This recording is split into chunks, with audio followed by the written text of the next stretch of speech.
ગામમાં રિયાન્સ અને અધિ નામના બે મિત્રો રહેતા હતા. તેઓ નાના વયે મળી ગયા હતા અને વર્ષોથી દરેક પળ ખુશી અને દુઃખ સાથે વહેંચતા આવ્યા. રિયાન્સ એક સારા વિદ્યાર્થી અને અનુકૂળ વ્યક્તિ હતો, જ્યારે અધિ અત્યંત આકર્ષક અને લોકપ્રિય.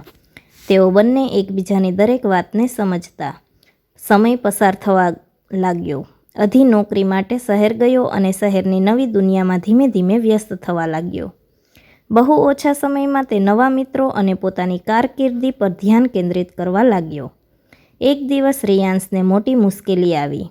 તેના ઘરનો પર્સ ચોરી થઈ ગયો અને બિલની ચૂકવણી માટે કોઈ પાસે પૈસા નહોતા. રિયાન્સ સૌથી પહેલાં પોતાના જૂના મિત્ર અધિ પાસે ગયો. અધિ વ્યસ્ત હતો. તેણે કહ્યું, બેટા, આજે હું ઓફિસમાં વ્યસ્ત છું, હવે પછી જોવાનું. રિયાન્સને લાગ્યું કે વર્ષો સુધીનો મિત્ર હવે સાથે નથી. પછી રિયાન્સ હાર ન માન્યો. ગામના બીજા લોકો અને તેની જૂની ઓળખાણ, જેના પર તે ભરોસો કરતો હતો, મદદ માટે આવ્યા.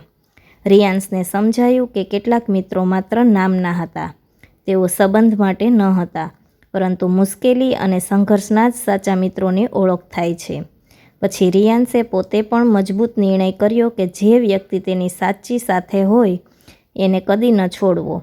અધિ પણ થોડા દિવસ પછી સમજ્યો કે સંપત્તિ, લોકપ્રિયતા અને કામ સૌથી મહત્વપૂર્ણ નથી. જીવનમાં સાચા મિત્રો જ અમૂલ્ય હોય છે.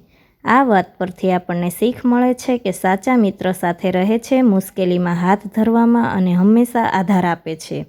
નામના મિત્રો, લોકપ્રિયતા અથવા પૈસાથી બંધાયેલા સંબંધો સાચા મિત્ર નથી. જીવનમાં જો કોઈ એક વાત ધ્યાનમાં રાખવી હોય તો તે છે સાચા મિત્રોની કદર કરો.